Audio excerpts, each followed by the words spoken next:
بسم اللہ الرحمن الرحیم۔ ببو برال مرحوم کے انتقال کے بعد ان کی فیملی کے حالات بہت پتلے ہو گئے تھے۔ ببو صاحب اپنی زندگی میں خواہش رکھتے تھے کہ بیٹی کو فیشن ڈیزائنر بنائیں۔ بیٹی بھی باپ کی خواہش پوری کرنا چاہتی تھی، مگر قسمت کو کچھ اور منظور تھا۔ ببو برال کی بیماری پر ساری جمع پونجی لگ گئی۔ اس سے قبل وہ کافی پیسہ بہن بھائیوں کی شادیوں پر لگا چکے تھے۔ چنانچہ جب ان کا انتقال ہوا تو صحیح معنوں میں ان کی فیملی در بدر ہو گئی۔ ایسے میں ببو صاحب کی صاحبزادی تعبیر برال کو سٹیج پر آنا پڑا۔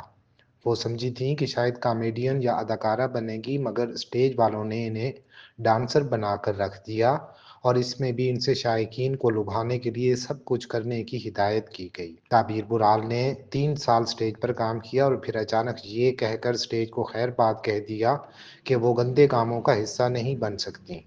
بطور کامیڈین ان کے باپ کی جو عزت اور نام تھا وہ اسے گندے ڈانسز سے تباہ نہیں کرنا چاہتی، اس لیے انہوں نے سٹیج کو خیر بات کہہ دیا تھا۔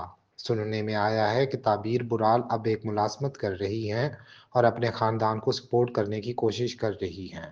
تعبیر برال کا بھائی بھی ایک حادثے میں بازو سے محروم ہو گیا تھا۔ جب والدہ اور فیملی کے دیگر لوگوں کی کفالت کی ذمہ داری تعبیر برال کی ہی ہے۔